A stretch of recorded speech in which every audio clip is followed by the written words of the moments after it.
어저께 이어서 우리 오늘 특별히 약복강의 위치에 대해서 살펴보겠습니다. 여기 왼편에 있는 이스라엘 전 지역이 그 위에 보면은 홀라 계곡이라는 곳이 있고 이제 그 위가 바로 어, 단 지파가 살았던 곳으로 거기서부터 헤르몬 산에서 내려오는 빙설 즉 얼음물이 용천이 돼가지고 흘러내리는 그곳이 바로 요르단강의 시작이 됩니다. 그래서 요르단강 뜻이라는 것은 단 지방에서부터 흘러내린다 이런 뜻을 가지고 있습니다. 이것이 지금은 없어졌습니다만은 홀라 계곡 이게 습지예요. 여기 한번 물이 모이는데 지금은 가보면은 여기가 모기들이 많이 이렇게 있는 그런 곳으로 돼 있고 그리고는 이제 처음 호수를 이룬 곳이 바로 갈릴리 호수입니다. 이스라엘에서는 얌이라고 이 얌의 히브리어는 물이 많이 고인 것을 다 얌이라 그래요. 바다도 그러고 호수도 그러고 냇가도 그러고 물이 많이 모이는 것이 다 얌입니다. 그러다 보니까 이 공간복음서에서는 갈릴리 호수라 그렇게 하는데 요한복음에서는 이거를 디베라 바다라고 이렇게 부릅니다. 디베라라는 것은 갈릴리 남쪽에 있는 가장 큰 도시죠. 그 이름을 따서 이거를 바다라고 또 그렇게 부릅니다. 근데 호수가 맞지요. 위에 물을 받고 또 요르단강 이제 여기서 갈릴리호 호수 남쪽에서 쭉 이제 흘러가니까 그래서 이 요르단강을 흘러다가 사해 위에서 다 만납니다. 여기서는 더 이상 물이 아래로 빠질 데가 없어서 여기는 물들이 전부 다 증발이 됩니다. 그러다 보니까 소금기가 강해요. 보통 바다는 4% 소금 있는데 이 염해 바다는 25%가 소금이에요. 그래서 이 사람이 이렇게 둥둥 뜹니다. 그저 헤엄을 못하더라도 그렇게 뜰 수 있는 것이 염해입니다. 요 중간쯤 보니까 약복강이 이렇게 있습니다. 약복강 건너편에는 서안지구 웨스트 뱅크라고 나오는데 이 요르단 그 기점으로 서쪽에 있는 거를 웨스트 뱅크 서안지구 그리고 이게 동쪽 이거를 이제 동안지구 이스트 뱅크라고 그럽니다. 그래서 요르단 강은 지금 또 이제 이스라엘과 또 요르단 시리아의 국경선이에요. 그래서 이 요르단과 이스라엘은 이 요르단 강을 같이 먹는 생명의 젖줄 역할을 요게 이제 약복강이고 그 옆에 이제 약복강의 모습이 이제 나옵니다. 조그마한 또랑문이죠. 요것이 이제 아담읍을 통해서 이제 요르단 강으로 흘러 들어갑니다. 바로 이 약복, 영어로서는 제팍 리버라고 그럽니다. 여기서 이제 야곱이 밤새 씨름을 천사와 씨름을 했고 그의 이름이 이스라엘로 이름이 바뀌고 또 여기에 약복강에 도착할 때에 하나님은 내 뒤를 보라 하니까 뒤에 보니 어이구 하늘의 천군 천사가 그를 지켜주는데 그는 깜짝 놀랐습니다. 거기에 이제 미가엘 천사가 대장이 되는데 이 군대를 마하나임 군대라 불렀습니다. 그래서 이 약복강은 마하나임 이런 이름도 있고 또 이렇게 이 이스라엘의 이름을 얻었고 또 이곳에 그 뭡니까 이 분이엘의 아침 맞이했다고 해서 분이엘의 이런 이름도 갖고 있고 해서 여러 가지 이름을 가지고 있는 게 이 약복강입니다. 자, 그다음 이제 우리 오늘 일정에 우리 이스라엘의 지도를 이렇게 보면은 그 지금 우리 대해라고 하는 것이 바로 지중해 메디테리언 씨입니다. 그래서 이제 요셉의 여정도 나오고 야곱의 여정도 이렇게 나오는데 빨간색으로 보면은 요셉이가 어떻게 도단에서 종으로 그렇게 팔려가지고 저 밑에 이제 이집트로 내려갑니다. 이집트에 내려가서 그가 고센 지역이 시작됐던 오늘날 카이로 그 근처에 있는 보디발의 집에 이제 종으로 팔려가지요. 그리고 야곱의 가족들이 비싼 노선을 이렇게 내려와서 아버지가 또 여기서 17년 동안 이집트에서 지내다가 130세 오셨다가 147세에 돌아가십니다. 17년 동안. 야곱이 이제 고향에서 요셉을 17살까지 키우다가 요셉이 뺏겼죠. 근데 아버지를 완전히 속여서 그 자녀들이 그래서 요셉이가 준 줄 알았는데 나중에 보니까 요셉이가 이집트에서 총리 대신하고 있고 모든 곡식 판매에 관장을 하고 있는 것을 알게 되고 그리고 아버지가 이제 거기에 들어가게 됩니다. 그래서 이민을 가서 30세 가서 147세까지 또한 17년. 요셉의 첫 생애 17년은 고향에서 아버지와 함께 있었고 또 이제 아버지의 마지막 17년은 요셉이가 총리 대신으로 아버지를 모시면서 이렇게 또 17년을 지내다가 147세에 이제 야곱이가 돌아가십니다. 그의 할아버지 아브라함은 175세 돌아가셨고 그의 아버지가 되는 이삭은 180세에 돌아가셨고 그리고 야곱은 147세에 돌아가십니다. 그리고 그 아들 요셉은 110세에 돌아갑니다. 그러니까 점점 이렇게 수명이 짧아가는 그런 경향을 우리가 볼 수 있습니다. 그래서 이 지도는 요셉의 여정과 야곱의 여정이 이렇게 돼 있는데 그들이 이제 400년 동안 이 고센 땅에서 생활하다가 모세를 인도하에 그들이 고향으로 돌아가자 했을 때는 그들의 이제 목표지가 헤브론이었거든요. 여기에 헤브론이 나오죠. 헤브론 그 사해 염해 중간쯤 되는 거기가 나오는데 여기가 바로 아브라함, 이삭, 야곱의 묘지가 있고 그의 부인이 같이 이렇게 묻혀 있는 곳입니다. 이 헤브론으로 가는 것이 그들의 목적이었습니다. 적과 꿀이 흐르는 땅. 그러면 어때요? 여기 지금 빨간색 또 까만색 요 노선으로 따라가면 바로 헤브론이 나옵니다. 그런데도 이제 이쪽은 하나님께서 가지 못하게 했습니다. 왜냐하면 가다가 보면 그 블레셋 사람들이 사는 가자지구, 요즘 전쟁이 한참 있는 가자지구를 지내야 되거든요. 그렇게 가면은 또 블레셋과 전쟁을 해야 합니다. 이런 위험한 관계이기 때문에 헤브론을 어떻게 가냐면 우회 방법으로 택해서 갑니다. 그 시내사 반도에서 이제 그들이 나와가지고 이제 남쪽으로 이렇게 거쳐서 이제 오늘날 우리 미디안 지역, 그 사우디아라비아 그쪽으로 해서 북쪽으로 올라가는 그 여정의 길을 택합니다. 그게 라오즈 산이라 그래요.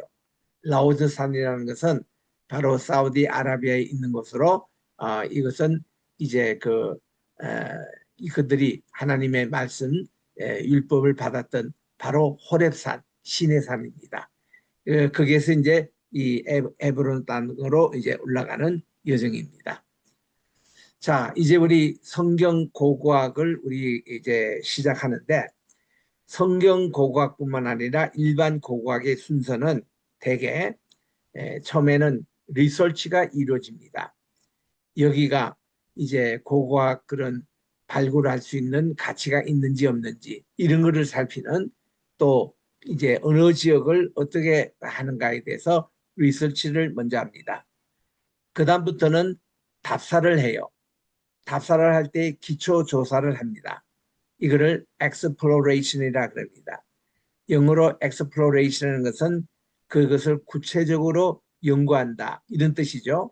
우리가 어떤 곳에 답사는 미리 사전에 가서 모든 기초 조사를 하지 않습니까? 그렇게 합니다.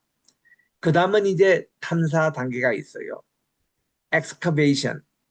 이거는 그 지역을 직접 팝니다. 땅을 파요. 우리가 맨 처음에 고고학을 훈련하고 공부할 때에 교수님이 이제 저는 연세대학교 나왔습니다. 연세대학교의 손보기 교수님이 그때 고고학 교수님이셨는데 그분이 연세대학교 뒤에 있는 청송대 가서 1m씩 1m씩 이거를 파라고 그렇게 우리 숙제를 주셨어요. 그래서 우리가 거기에 말뚝을 받고 우리 학생들이 거기에 이제 발굴지에서 파기 시작했습니다. 그러니까 1m, 1m, 세로 가로 1m씩 해서 이거를 이제 각자 이렇게 파는데 또 내 옆에는 옆에 또 우리 학생 또 옆에 학생 이렇게 해서 그 지역을 우리가 이렇게 엑스커베이션 했어요. 하는데 거기에서 이제 여러 가지 사전 교육이 있습니다. 오리엔테이션 시간에. 여기서 팔 때는 뭐 삽으로라든지 이거보다는 호미를 가지고 해라. 왜냐하면 여기 파다 보면은 병도 나올 것이고 도자기도 나올 것이고 또 건축물도 나올 것이고 이러기 때문에 이게 깨지기 쉬운 그런 것으로 있기 때문에 홈이라든지 아니면은 이렇게 우리가 그 간단한 도구로 이 땅을 이제 팝니다. 물론 큰 것은 이제 삽으로 이렇게 뜨지만 그런 것은 그렇게 많지 않아요. 주로 우리는 호미 같은 걸로 가지고 도구를 가져갑니다. 그러면 우리 호주머니에는 뭐가 있냐면은 카메라가 있어요. 자가 있습니다. 어떤 유물을 딱 발견하면은 그거를 딱 해서 사진을 찍어 둬야 됩니다. 그리고 거기에 번호를 다 붙여요. 그리고는 여기에 있는 괜찮은 유물들은 다 지도 교수님에게 다 반납을 해야 합니다. 그럼 지도 교수님은 그거를 다 이제 보시면서 그거를 이제 판정을 해요. 그러니까 이게 어느 시대 건지 어느 용도인지 이런 거에서 보관 가치가 있는 것은 다 따로 분류해 가지고 그 하루 동안 발굴되는 것을 전체 종합을 합니다. 이런 방법들이 이스라엘 현지에 가서 또 다른 중동 지방에 가서 발굴할 때 거의 같은 방법으로 사용합니다. 이런 발굴법이 1880년부터 이렇게 발달돼 왔거든요. 1880년에는 유펜 대학, 미국의 아이비리그 가운데 유펜이 있죠. 필라델피아에. 거기는 벤자민 프랭클린이 세운 학교입니다. 이 학교는 많은 돈을 들여가지고 고대 금동 발굴하는데 아주 앞장섰던 학교입니다. 그 제일 먼저 했던 것이 이락에 가서 그들이 바그다드 중심으로 이제 노아의 방주와 관련된 그런 것과 또한 이제 바벨탑에 관한 주로 이제 바벨탑이었죠. 처음에는 노아의 방주는 후의 일이고 그래서 유펜이 그걸 처음에 시작했기 때문에 유펜 박물관에 가면은 그때 1880년에 어떻게 발굴이 시작됐고 그때 발굴 시작됐을 때의 사진이 어떻고 이거를 다 전시해 놨습니다. 참 볼만합니다. 그게 이제 처음 시작이었고 그 후에 미국의 많은 대학들이 이제 고대 근동학에 참여를 하게 됩니다.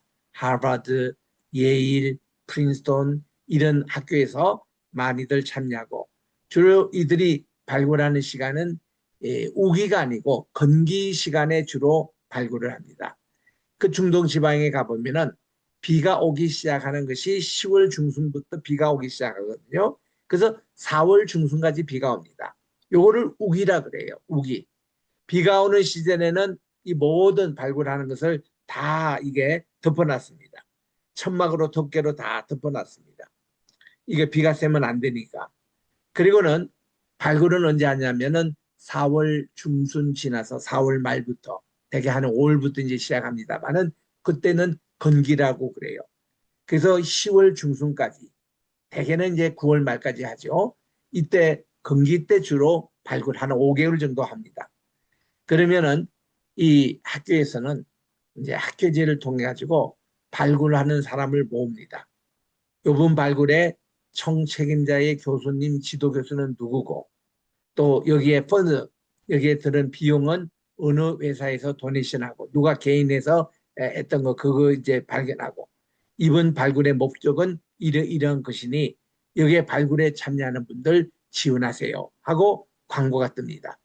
그러면 그게 대개 이제 그 해 시작하는 1월, 2월 달에 광고가 뜨면은 거기에 대해서 학생들이 이제 어플라이 이거를 가도록 이제 합니다. 그러면은 제일 중요한 것이 신체 검사예요. 그 당시 이렇게 뜨거운 일기 가운데서 그럼 우리 수준을 말하면 완전히 노가다 일입니다. 그렇죠? 돌을 캐내고 흙을 캐내고 거기 있는 것을 이제 하는데 그거를 뭐 짧게는 한 주간 또 참여하는 분도 있지만 보통 한 달, 두 달 이렇게 참여를 하는 이런 것을 모집을 해요. 그럼 거기에 대해서 의사 선생님들이 이런 노동을 하고 야외에서 오래 작업을 해도 건강에 견딜 수 있는 이 신체 검사가 통과돼야 됩니다. 그러면 이제 통과되는 그 증을 이쪽 본부에 보내면은 그분들이 이분의 학력과 또 이분의 지금 뭐를 하고 있는지 그리고 어떤 목적으로 이게 참여하는지 이걸 다 검토해 가지고 이제 거기서 장학금을 이제 주기도 하고 또 본인 그런 발란티어 자기들 자기 자원에서 오는 분들도 있고 이래서 모집을 하는데 뭐 적게는 50명, 많게는 수백 명 이런 것을 이제 다 이렇게 정합니다. 그러면 이제 이들이 예를 들면 예루살렘의 하솔에 모인다. 하솔로 다 집결을 합니다. 몇월 며칠까지 와라. 1차 발굴은 여기서 하고 2차 발굴은 언제 하고 3차 발굴 이거를 전 과정 다 참여하는 분들도 환영하고 아니면 그렇지 못한 사람은 1차나 2차 부분적으로 참여해도 좋다. 그렇게 해서 그들이 이제 집합이 다 되면은 이제 다 모여서 이제 예배도 드리고 물론 기독교인들만 모였을 때는 예배가 가능합니다. 근데 이제 다른 뭐 유대교 여러 종교들이 섞일 때는 예배가 이루어질 수가 없죠. 그건 각자 이제 알아서 하는 거고. 그래서 이제 그들이 오리엔테이션을 받고 그리고는 그들이 이제 본부에서 지급하는 그런 뭐 줄이라든지 줄자라든지 또 어떤 촬영 기구라든지 또 컴퓨터라든지 그런 거를 지원받을 수 있고 또 개인적으로 장비 가져와서 하는 분들은 또 하게 하고 그리고서는 나중에 이제 컨트랙트를 해요. 계약을 합니다. 어느 기간 동안 내가 여기 봉사를 한다. 그리고 여기 발굴되는 유물 가운데서 대부분은 다 이스라엘의 고고학청에 다 들어갑니다. 발굴해주면 다 그렇게 합니다. 그러면 이스라엘과 미국 대학 간에 계약을 맺어요. 여기서 30%는 당신 대학의 도서실에 아니면 박물관에 가져가도 줘서 하고 그들이 컨트랙트를 맺죠. 또 70%는 예루살렘에 있는 이 박물관으로 다 들어가도록 그렇게 되어 있습니다. 이렇게 해서 이제 이런 모든 계약이 성립되면은 그다음 발굴에 이제 들어가는 거죠. 이거를 엑스커베이션이라는 그 단계입니다. 네 번째는 이 발굴된 걸 가지고 분류, 정리하는 단계가 있습니다. 이게 클래시피케이션이에요.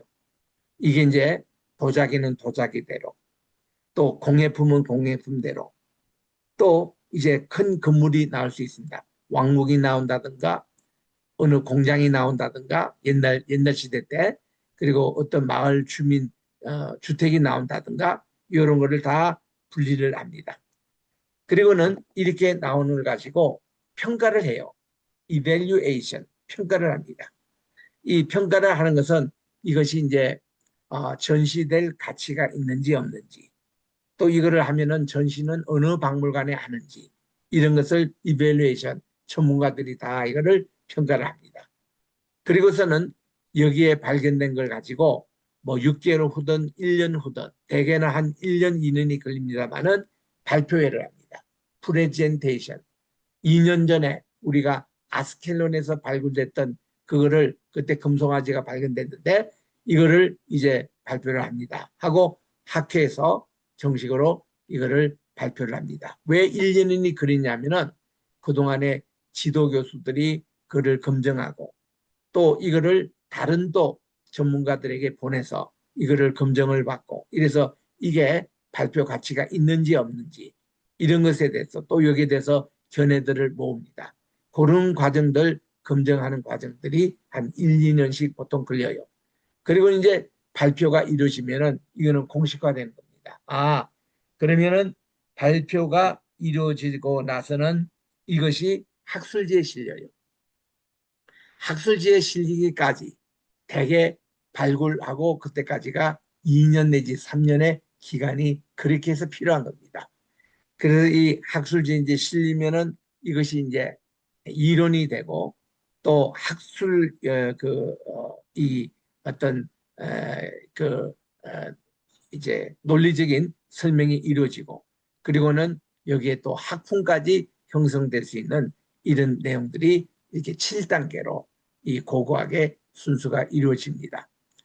이럴 때에 물론 이 관찰, 처음부터 리서치부터 시작해서 이 리서치 관찰은요, 예전에는 일일이 이것을 사람의 손을 파서 이거를 관찰을 하곤 했습니다. 이 단계가 참 힘들어요. 이스라엘에서는요, 텔이라고 있습니다. 이제 곧 배웁니다만은 텔은 인공 언덕인데 거기에 주거지가 아주 적합합니다. 그러다 보니까 한 마을이 형성돼서 살았는데 전쟁이 나요. 마을이 다 폐해가 됩니다. 그래가지고 이게 한 10년, 20년 황폐한 상태에서 있는데 사람들이 여기는 물도 좋고 교통도 좋으니까 또 마을을 건설하게 돼요. 그러면 옛날에 폐허됐던 그 위에 또 집을 짓고 마을을 형성하고 삽니다. 그렇게 해서 이렇게 그 한 지역이 자꾸 이렇게 높아가요.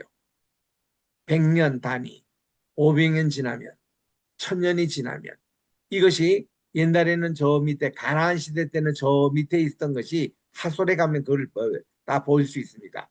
그게 이제 점점 이렇게 땅의 높이가 높아옵니다.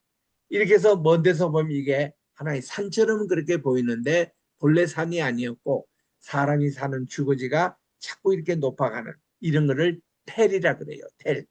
그래서 우리 텔아비브, 우리 이스라엘의 공항의 텔아비브. 그거는 옛날에 아비브라는 욥기, 우리 욥바가 있죠. 욥바 바로 그게 아비브 말입니다. 사랑스럽다 이런 뜻인데 그 아비브의 텔이 붙어요. 텔아비브.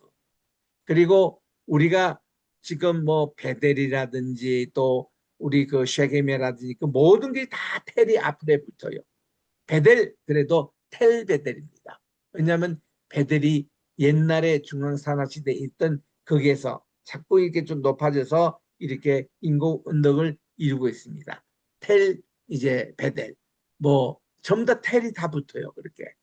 그렇게 붙는 것이 이스라엘 모두 6천 군데나 텔이 있습니다. 6천 군데. 여러분 어마어마한 숫자죠. 이게 다 이제 발굴의 가치가 있는 곳입니다. 어느 곳을 파더라도 이 마을에 모든 것이 나옵니다. 그런데 이런 발굴을 시작한 지 지금 이제 100년이 조금 지나고 있는 이 시점인데 지금까지 6천 군데 가운데서 얼마만큼 이스라엘이 발굴을 하고 또 발굴 중입니다. 보통 한 텔에 발굴을 할 때는 최소한 50년 시간이 걸립니다. 왜냐? 그들이 건기시대 때 조금씩 진도 나가요. 한꺼번에 다 파지 않습니다. 그래서 이제 이스라엘 제가 히브리 대학에서 공부할 때 그 교수님에게 물었습니다. 왜 이렇게 오랜 세월 동안 이걸 발굴하느냐 물어보니까 이들이 딱 첫 번째 대답이 서두르지 말라는 거예요. 모든 발굴에 대해서 서두르면은 그만큼 손해를 본다는 겁니다. 그러면서 이런 대답을 해요. 자기들이 처음이 발굴을 시작할 때 100년 전에 그때는 장비도 부족했고 또 그들은 그때 뭐 이런 또 성립이 안 됐을 때고 그래서 그때 허접하게 이렇게 발굴을 해가지고 이제 많은 유물들도 찾아내고 그것이 지금 박물관에 들어가 있습니다만은 이 고고학의 기술이 자꾸 해마다 발전이 돼요. 그러다 보니까 지금은 옛날 100년 전보다도 훨씬 장비도 좋고 또 모든 것이 발달돼 있습니다. 그리고 이 분류법도 흠질 발달이 돼 있어요. 그러다 보니까 뒤에 할수록 더 좋은 우리 후배들이 더 좋은 발굴을 또 할 수 있다. 이래가지고 많은 분량을 후회로 넘깁니다. 자, 최근에 짧은 20년 동안 보십시다. 20년의 세월은요. 제가 20년 전에 거기 현장에 가서 발굴을 할 때입니다. 베샤엔이라든지 아스글론이라든지 하솔이라든지 그런데 발굴에도 참여도 했고 그때 한참 발굴할 때에 직접 다 봤던 그런 시절입니다. 20년 전하고 지금이 또 많은 차이가 있어요. 뭐의 발전? 컴퓨터의 발전입니다. 또 요즘은 AI 기술이 요즘은 도입되기 시작했습니다. AI가 또 이 발굴에 참여하기 시작했어요. 뿐만 아니라 예전에는 이 모든 첫 번 단계인 리서치 연구조사가 사람 손으로 직접 파봐야 뭐가 나왔는데 요즘은 어떤 시대냐면은 인공위성에서 촬영을 합니다. 촬영을 하면은 땅 깊이 이게 밑에 있는 지하 100m, 지하 200m까지 이렇게 촬영하는 그런 기술이 CT 촬영 그런 게 있습니다. 옛날에 빈 라덴 추측할 때 그때 미국에서도 정찰기가 있고 또 이 인공위성이 한 20대 정도 미국에 떠 있거든요. 그게 많은 것이 정찰하는 그런 것입니다. 이걸 통해 가지고 샅샅이 지하의 벙커까지 관찰하는 그런 투시경을 이제 통해서 이게 밝혀내는 거예요. 그래서 찾아낸 게 뭡니까? 북한에도 지하 벙커 다 파악하고 있습니다. 또 지난번에 우리 마두를 체포할 때도 그걸 가지고 체포를 했잖아요.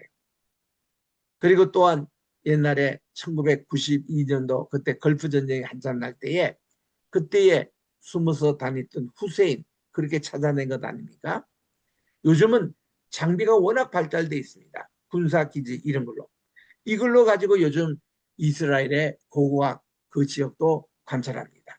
그래서 거기서 쫙 투시경으로 인공위성을 띄워가지고 관찰하면은 이 지역의 부를 발견하고 옛날 예성 어느 시절쯤 나오기 때문에 여기서 몇 배에다 파넬이 가기 시작하면 이런 게 나온다는 게 이제는 구체적으로 나오는 거예요. 쉽게 말하면은 우리는 한국말로 이거를 시루떡 원리라 그러는데 시루떡을 이렇게 차곡차곡 쌓아놨는 우리 할머니들 옛날에 올 시장에서 팔았던 떡 장사할 때 보면은 쫙 이렇게 시루떡을 이렇게 칼로 이렇게 베면은 다 단청 청개즙으로 이렇게 나오잖아요. 지형이 그렇게 생겼습니다. 시루떡처럼 이렇게 생겼어요. 그러니까 이게 딱 모여가지고 지금 인공위성 이만큼 높이가 되는데 이제는 이거를 위에서 투시경으로 쫙 촬영이 돼요. 그러면 중국의 중원지대에 피라미드가 발견됩니다. 그게 또 저기 자오닝성 이쪽으로 피라미드가 크게 발견됐습니다. 이게 그 촬영으로 이렇게 찾아낸 거예요. 그래서는 이거 시루떡 여기에 지층에 맨 여기 끝에는 뭐가 있다라는 거. 이거를 알고서 요즘은 이제 발굴에 들어가기 때문에 훨씬 안전하고 빠르고 그리고 정확합니다. 그런데 앞으로 또 50년 후, 앞으로 또 100년 후를 우리 내다봅시다. 그러면요, 지금 상상되지도 않는 그런 일들이 앞으로 또 이런 기술이 더 많이 발전된 것을 알기 때문에 유대인들의 대부분 학자들이 서두지 말고 이것을 하자는 것이죠. 그래서 그들이 지금까지 발굴된 것이 6천 군데 발굴 가치가 있는 곳 가운데서 아직도 10%도 손도 대지 않는 곳이 많습니다. 10%가 600군데 아니겠습니까? 600군데가 뭡니까? 지금 하여튼 고고학에서 손을 대고 적어도 발굴을 진행 중에 있고 이런 것이 대개 한 400개, 500개 고사입니다. 그 10%안 돼요. 한 7% 정도. 그러니까 이스라엘의 고고학은 무궁무진합니다. 한마디로. 이스라엘뿐입니까? 이스라엘 주변의 고대 근동 지방이 다 그렇잖아요. 시리아도 그렇고. 시리아는 돈이 없는 관계로 이스라엘만큼 고고학이 발달하지 못했습니다. 레바논 그렇죠. 또 옆에 요르단 마찬가지입니다. 요르단도 가보면 고고학 발달은 훨씬 이스라엘보다 느립니다. 그리고 그 밑에 이집트가 있죠. 사우디아라비아가 있죠. 사우디아라비아는 고고학이 이제 겨우 시작하는 단계입니다. 그리고 또 이제 저기에 주변에 있는 그리스라며 또 튀르키예 이런 나라가 이제 고대 근동의 7개국이 되는데 이쪽으로 다 다니보면은 아직도 상당히 모든 장비와 기술이 떨어져 있어요. 특별히 튀르키예, 터키 여기 가면은 얼마나 발굴할 게 많은지. 그런데 여기가 돈도 안 됩니다. 기술도 안 됩니다. 그래서 여기에 미국에 있는 대학들이 와서 투자해가지고 이거를 발굴해 달라고 아라라사라 가면은 주로 그 호소하는 거예요. 그러면 이제 미국이나 영국이나 프랑스나 독일이나 폴란드나 이런 독재가들이 돈을 내서 여기서 이제 발굴을 또 참여하고 하는데, 이런 이 이스라엘 제외한 다른 나라들은 이 발굴 기술도 떨어지고 또 그들이 상당히 그런데 또 많은 부담을 갖고 있어서 발굴이 그렇게 활발치 않습니다. 이스라엘 내도 마찬가지예요. 그래서 이 고고학은 아직도 초창기 단계라는 거. 이게 뭐 무궁무진합니다. 이게 이제 공부하기 시작하면. 저도 이제 미국에 가서 사실 뭣도 모르고 성경 고고학 또 이렇게 고대 근동학을 공부했습니다. 이유는 뭘까요? 저는 성경의 배경을 알기 위해서 이것을 공부를 시작한 겁니다. 근데 하고 딱 시작하니까 밑도 끝도 없는 거예요.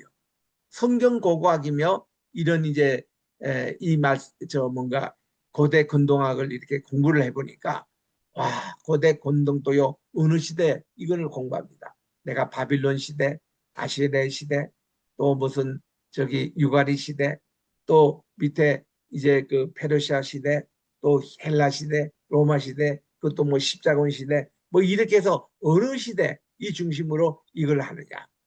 그 시대에 따라서 언어를 공부해야 합니다. 쉐기 문자는 기본이고요. 그리고 아카디언 언어 기본입니다. 그거를 공부해야 그다음 아람어를 공부하고 또 히브리어를 공부하고 또 아랍어까지 공부해야 될 때가 있습니다. 이 언어만 또 고대 언어 적어도 7개 언어를 제가 공부를 했어요. 또 이거를 현대 언어로 이렇게 또 우리가 보면은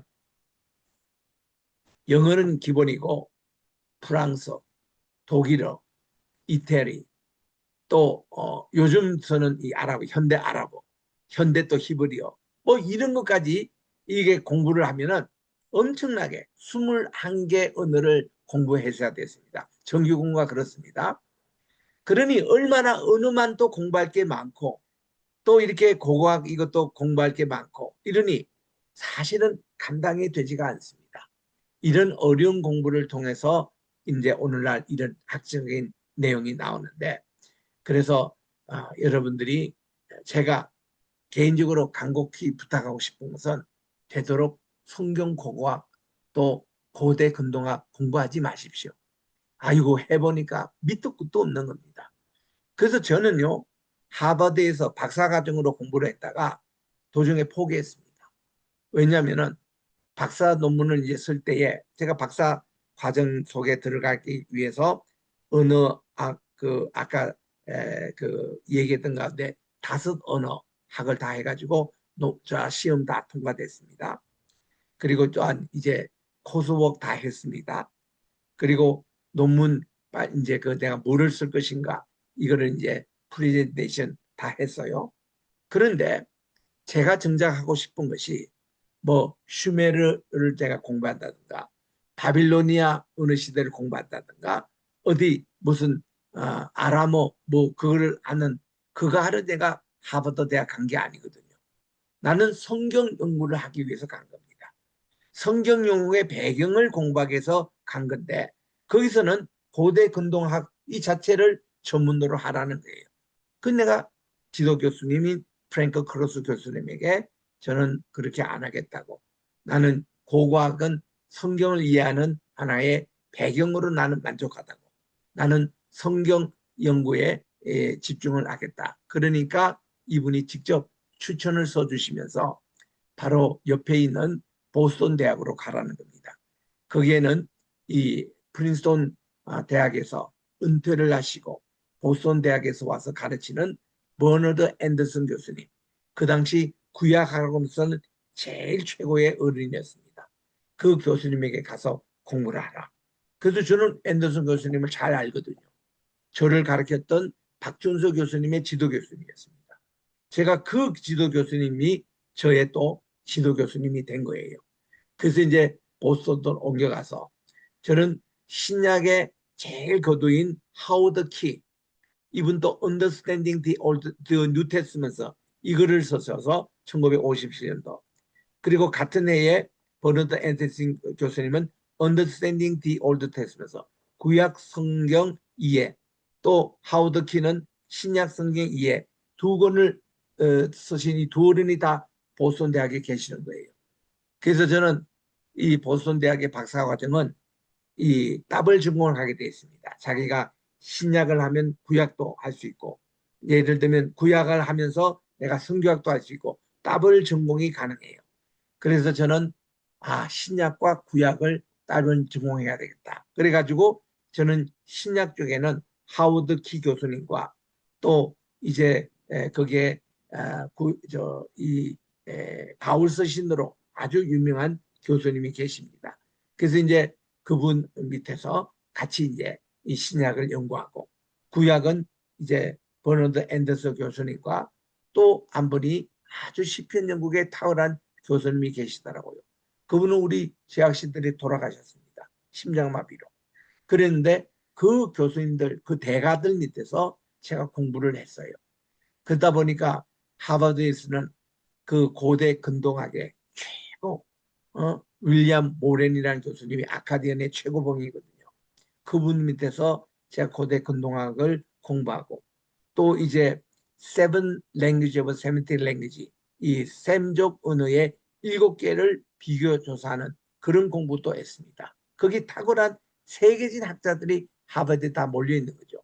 그분들에게는 고대 근동학을 충분히 공부했고, 또 때로는 현장에 가서 또 발굴에도 참여했고 이러는데, 우리 여기에 7단계가 있잖아요. 여기에서 이제 1번, 2번 이것만 전공하는 학자가 있습니다. 또 3번, 4번 여기만 전공하는 학자가 있습니다. 5번, 6번, 7번 여기에 전공하는 학자가 있습니다. 이거는 뭔가니 뭐 고고학자라고 다 가서 현장에 뭐 파고 그게 아니라, 파는 그것을 1차적으로 자료를 가지고 이제 4번부터 분류하고 정리하는 이 단계에 있는 분들은 이 과정 속에서, 그때 제가 히브리 대학에 있어 보니까 여기서 발굴된 것이 토기라든지 이것이 되게 깨어지고 이런 거 있잖아요. 이걸 다 복원시키는 거예요. 그 작업을 4번에서 합니다. 분류도 하고 정리를 하면서 복원을 시켜요. 그래서 깨진 도자기를 원형 모습에 거의 맞춥니다. 또 우리 그 통곡의 벽에 가보면은 이 본래 지상 7층으로 되어 있는 성벽입니다. 통곡의 벽 자체가 예수님 당시에 그 서쪽 벽인데, 이게 헤롯 대왕이 세운 그런 벽이거든요. 그런데 이게 주후 한 4, 5세기 때에 큰 지진이 나가지고 이 7층 되는 그것이 3층이 지하에 묻혀 있고 4층이 이렇게 있는 거예요. 그래서 지진으로 지금 지하에는 3층이 묻혀 있습니다. 이거를 이스라엘 사람들이, 유대인들이, 통곡의 벽은 유대인들의 그 옛날 2000년 전에 예루살렘이 무너질 때 그때 남아있는 마지막 터거든요. 그래서 그들이 3층을 꼭 모양과 똑같이 이렇게 재원 복원을 했습니다. 그 지금 통곡의 병에 가보면 7층이 다 돼 있어요. 근데 밑에 지하에 3층이 묻혀 있는 겁니다. 근데 위에 3층인데 아주 겸허하게 그렇게 복원이 돼가지고 이 옛날 그 시대 것으로 이렇게 이제 나오고 있습니다. 이런 식으로 학자들이 이 분야에 각각 전문 분야가 있는 겁니다. 저 경우는 저는 이제 리서치하고 탐사하고 이 작업이 또 참석은 했지만 이게 제 전공이 아닙니다. 그리고 에스커베이션 여기도 일부 참여했지만 여기에 저는 많은 시간을 보내지 않습니다. 그리고는 저는 이제 4번, 5번, 6번 요 분야에 제가 많이 공부를 했습니다. 그래서 이제 저는 이런 대가들 밑에서 공부를 했기 때문에 그분들이 지금 다 돌아가셨어요. 그래서 지금도 저는 여기 분야에 대해서는 아주 4번, 5번, 6번 이런 단계에 어디 발굴이 되고 이것이 이제 진품인지 아닌지 이거를 좀 검증을 해달라 이렇게 해서 제가 이제 거기서 의견을 내고 있는데, 그런 분류법이 한국에 오니까 한국에도 사도 도마가 한국에 왔는지 안 나온지 이런 거를 전문가 4분이 저를 찾아와 가지고 이거를 이제 평가해 달라고 합니다. 그래서 제가 여기에 참여했고, 또 시내산이 시내 반도에 있는지 라오즈산 오늘날 사우디아라비아인지 이거를 저보고 좀 점검을 해달라는 겁니다. 그래서 제가 직접 그곳에 다 가서 참여를 했고, 또 2년 전인가 SBS에 있어서 시내산과 모세와 시내산이라는 이게 두 편, 그 부활절 특집으로 이제 만들었죠. 그래서 거기에 제가 또 주역으로 참여해서 우리 두 군데 다 갔습니다. 저 시내 반도에 있는 그동안 많이 갔던 그 시내산에도 가서 촬영하고 거기 전문가 이것이 그 시내산 맞다라고 이일로 교수가 주장하는 그분의 것도 다 살폈고 나는 거기에 옛날 시내산이라고 하는 그 시내 반도에도 27번이나 갔다 왔는데 나는 라오스산에 가보니까 이 산이 훨씬 가능성이 더 많다. 이걸 해서 저는 그쪽으로 이 사우디아라비아에 있는 라오스산이 시내산이다. 이런 이제 주장으로 제가 그 촬영을 그때 마치고 방영이 됐습니다. 이런 것이 뭔가니 이래 우리 같이 이런 전문가 고고하게 아주 그런 라이센스를 갖고 있는 이런 분들이 이제 그런 이제 평가를 해주는 거죠. 그래서 이런 저는 훈련을 마친 사람입니다. 그래서 요거를 여러분들이 꼭 기억하시고 앞으로 계속되는 수업에 이게 기본입니다. 리서치 단계, exploration, excavation, clarification, classification, 그리고 evaluation, presentation, scholarship. 그리고 고대 근동의 기초 공부는 텔부터 시작합니다. 아까도 제가 한 대로 인공 언덕이라고 그러죠. 곧 이제 디테일하게 나옵니다. 두 번째는 파러리 크로놀로지. 이거는 도자기 연대표라 그러는데 도자기를 딱 발굴하면은 도자기 연대표로 딱 만들어 놓으면 이것이 어느 시대 때에 어떤 용도로 어디에서 사용됐다라는 게 딱 나옵니다. 예를 들면 우리나라에도 여러 가지 도자기 굽는 곳이 많이 있습니다. 대표적인 것이 문경세제가니까 거기에 도자기 공들이 상당히 됐더라고요. 그런 우리나라에 몇 군데 있습니다. 지리산에도 있고 저 태백산 주변에도 있고 몇 군데 도자기를 만드는 곳이 있어요. 그런데 가면은 이제 도자기 박물관이 있어요. 박물관에 보면은 쭉 도자기가 시대별로 이렇게 다 분류된 게 있습니다. 그 다음 또 청미층을 공부해야 합니다. 이거는 지리학에서 공부하는 내용인데 아까 얘기대로 우리 시루떡 사건 같이 이게 바위가 층층이 이렇게 다 있는 이런 층이 어느 스트래티피케이션 어느 층에 해당된다 이게 나옵니다. 그리고는 여기에 따라서 발굴된 걸 가지고 뮤지엄 이게 이제 박물관을 만드는데 박물관만도 제가 훈련받을 때는 이 박물관을 만들기 전에 어떻게 디자인할 것인가 이 박물관의 철학이 있습니다. 목표가 있습니다. 여기에 대해서 어떤 효과를 거둘 것인가에 대해서 박물관을 기획을 합니다. 그래서 박물관을 기획하면은 1층을 뭐하고 2층을 뭐하고 3층 또 사람이 딱 들어왔을 때에 박물관 전시할 때에 어떤 것부터 먼저 이렇게 하는 거 이거 순서별로 다 정합니다. 이 다 철학이 필요해요. 여기에 또 내러티브가 필요합니다. 그냥 유문을 가지고 두면 안 돼요. 이 유문에 대해서 내러티브 설명하는 분들이 이거를 다 이렇게 설명을 잘해야 됩니다. 이런 거 뮤지엄 연구예요. 그래서 이거를 연구하기 위해서 저는 세계 10대 큰 박물관을 다 저는 사사지 살폈습니다. 영국 대형 박물관부터 시작해서 루브르 박물관 여러 번 갔어요. 파리에도 뭐 엄청 많은 박물관이 있잖아요. 한 70개 있습니다. 거기에 보면은 이제 그 마음껏 다닐 수 있는 쿠폰을 사가지고 한 달 동안 박물관만 다니는 그런 여행도 한 적이 있습니다. 그래서 오늘은 그러니까 그때 뭐 가장 많이 봤던 것은 루브르 박물관을 여러 번 갔고 그 이 티켓만 있으면 언제든지 한 달 동안 아니면 2주 동안 언제든지 프리패스 그 패스를 사가지고 했는데 그때 제가 많이 봤던 것이 이제 올셀이라고 그 이제 밀레 만종 있는 그런 이제 박물관 또 로댕 그 박물관 거기는 주로 이제 조각품들 많이 이렇게 해놨던 박물관 이렇게 해서 약 한 70여 군데 물론 파리 시내뿐만 아니라 파리 시내 교회 지역에 흩어진 박물관이 찾아가서 그렇게 봤던 거거든요. 그리고는 또 미국에도 엄청난 박물관이 많이 있습니다. 워싱턴 DC 안에도 그렇게 보면은 여기에 12개 박물관이 있어서 그 여기는 입장료가 없습니다. 그런 박물관을 다 이게 소년 박물관을 다 이제 보고 또 여기뿐만 아니라 보스턴에, 시카고에, 또 LA에, 또 미국의 휴스턴 같은데 그런 데는 항공에 관한 그런 박물관이 다 있어요. 곳곳마다 이런 박물관 거의 다 제가 가봅니다. 예루살렘만 해도 박물관이 여러 개예요. 이스라엘의 그 예루살렘 안쪽에서 특별히 올리브산 가는 쪽에 보면 록펠러 박물관부터 시작해서 그게 또 좋은 박물관이 그게 많이 있습니다. 신도시 쪽에 가보면은 주로 이스라엘의 공식적인 박물관이 그게 또 많이 있는 것을 봅니다. 그래서 이런 거를 다 이렇게 보고 그다음 필그림이지. 자, 성지순례입니다. 이런 거를 다 거친 분들이 성지순례 가이드가 되어야 돼요. 그래야 제대로 봅니다. 그래서 여러분들이 성지순례는 가이드가 제일 중요해요. 가이드에 따라서 이번에는 맨날 장사꾼, 비즈니스만 돌아다니는 거. 세계 여행할 때 많이 그러잖아요.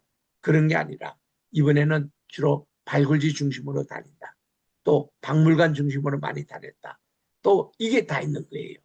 그리고 이번에는 신앙적인 그런 면에서 수도원이라든지 교회 중심으로 많이 다닌다. 뭐 이런 목적이 있는 대로 가이드를 받게 되는데 이제 저 따라가시는 분들 주로 많은 발굴지를 이제 받습니다. 저는 참고로 한 80여 회 이스라엘에 다니면서 다 이것을 가이드했던 그리고 오늘날 성지순례 붐을 일으켰던 것이 접니다.